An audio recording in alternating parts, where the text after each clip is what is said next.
Shalom, shalom, shalom. It is the 21st day of the 4th month, third day of the week, Tuesday, July the 7th, 2015. This is Daniel John Lee with Torah Restoration Ministries.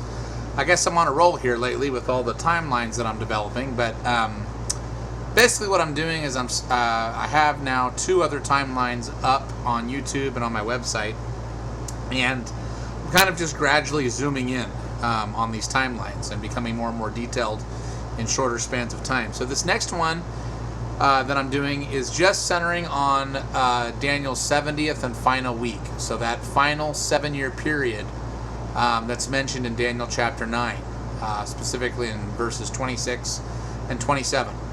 So Daniel's final week, which is, of course, a 7-year period. So, and again, I will have this timeline up on my website, and I'll provide a link for that below this video once I have it up, so you can study it at your leisure. So after 69 weeks of years, 483 years, from 470 BC, this is the year that Artaxerxes I issues the decree to rebuild Jerusalem, to 13 AD, that's when 483 years have been completed. You now come to 13 AD, and we're going to come to the autumn, the fall, and this is when Yahshua is going to begins his ministry. And of course, he has a ministry for 3.5 years, from the autumn of 13 AD to 14 AD, 14 AD to 15 AD, 15 AD to 16 AD, and then up to the spring Passover of 17 AD. This is where Yahshua is cut off, but not for himself, as Daniel 9 talks about. The first 3.5 years of Daniel's 70th week are now completed. The 17 AD is also a Jubilee year, and a major Middle East earthquake is recorded by Pliny, which I believe is the same earthquake that erupts when Yahshua dies at his crucifixion. So that's the first 3.5 years. This is why, again, there's 7 years mentioned in the book of Daniel for that last week, but in Revelation there's only a 3.5 year period mentioned, because the first half of that 7 years was fulfilled by the spring of 17 AD. So that's the first half of Daniel's 70th week. Then we have a 2,000 year gap. We have a 40 Jubilee gap.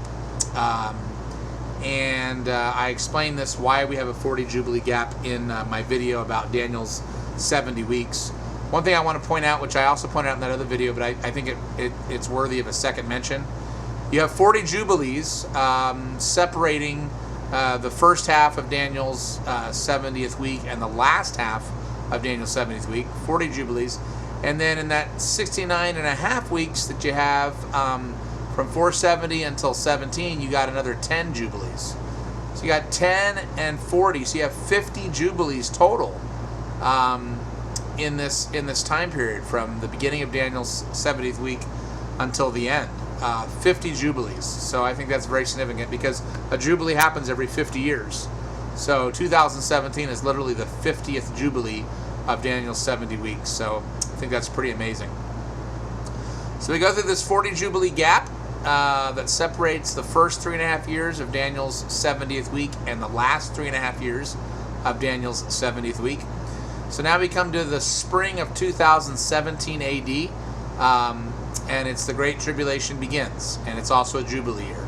Again, keep in mind the mirror image that's embedded in this 7th and final week. You've got the spring here, and you've got the spring reflected here. You got a Jubilee here, you got a Jubilee here. It ends in autumn here, begins in autumn up here. So you have a lot of reflections here. It's a mirror image. It's pretty neat. So now we have the 3.5 year Great Tribulation period that is mentioned in the book of Revelation in several different instances. It's mentioned as 3.5 years. It's mentioned as 42 months. It's mentioned as 1,260 days.